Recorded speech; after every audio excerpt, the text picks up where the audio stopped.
Hi, my name is Lorraine O'Neill, and this is the 5th video of me narrating my novel, The Hilarious Dead Guy's Last Chance, Undies. Polonia and her cousin William are at the wake of their Uncle George, discussing who it could have been who killed their fathers 11 years previously. "It could have been anyone," Polonia murmured. "Are you still going to try to find out?" William asked. "Once I'm on my own and I get my trust, yes. There are certain things I'm going to look into." "I want to help. I want to be in on it. Whoever it was killed my dad, too." I was sort of planning on doing this myself. It hadn't escaped Polonia that her cousin's familial interest in her conveniently coincided with the arrival of her trust.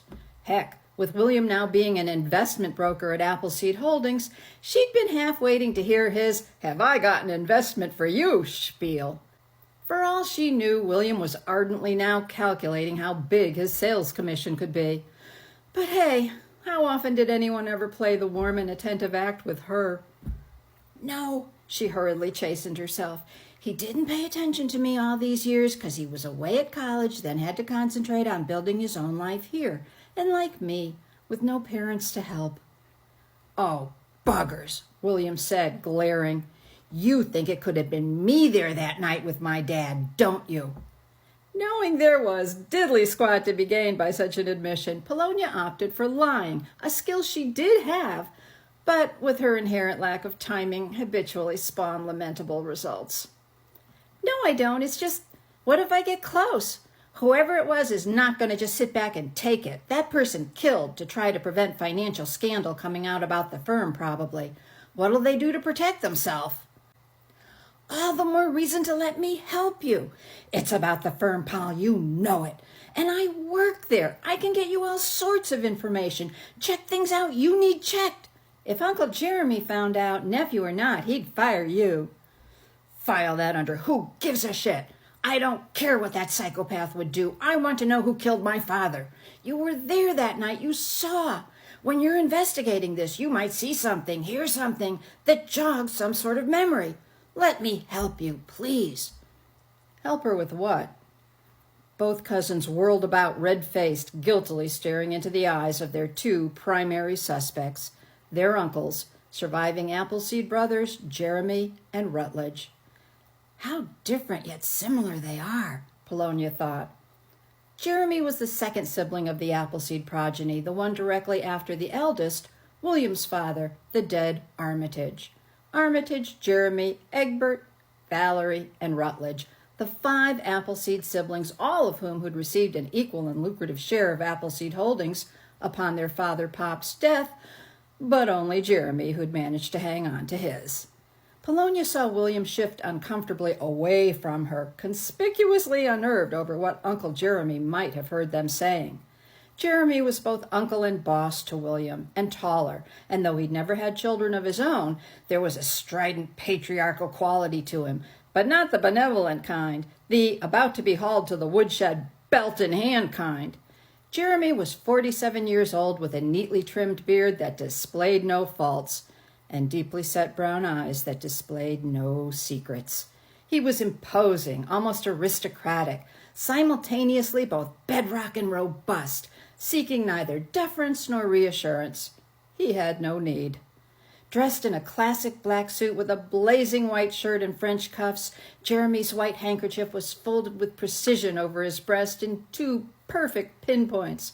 Polonia had once asked him if his tailor used starch and a 90-degree protractor.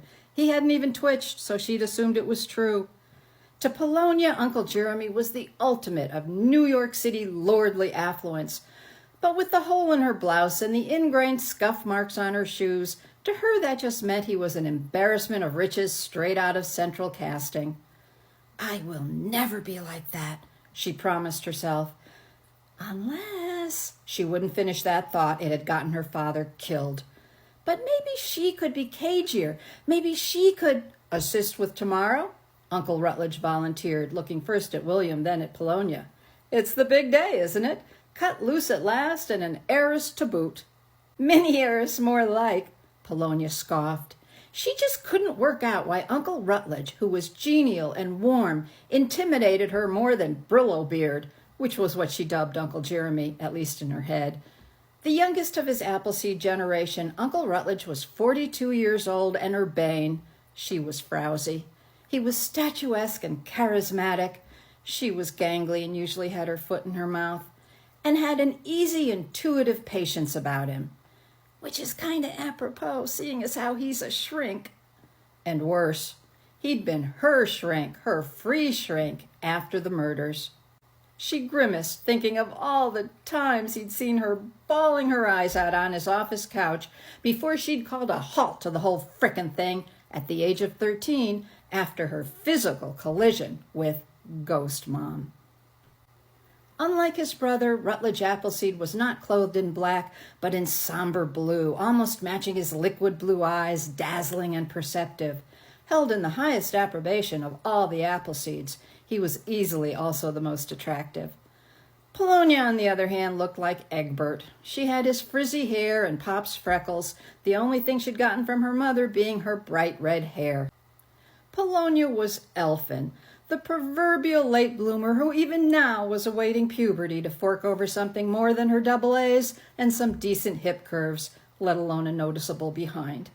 And just like Egbert, somehow in the Appleseed clan, it was always Polonia flying the freak flag. In my next video, narrating the hilarious Dead Guy's Last Chance Undies, there's one wallop of a paradigm shift for old Uncle Jeremy.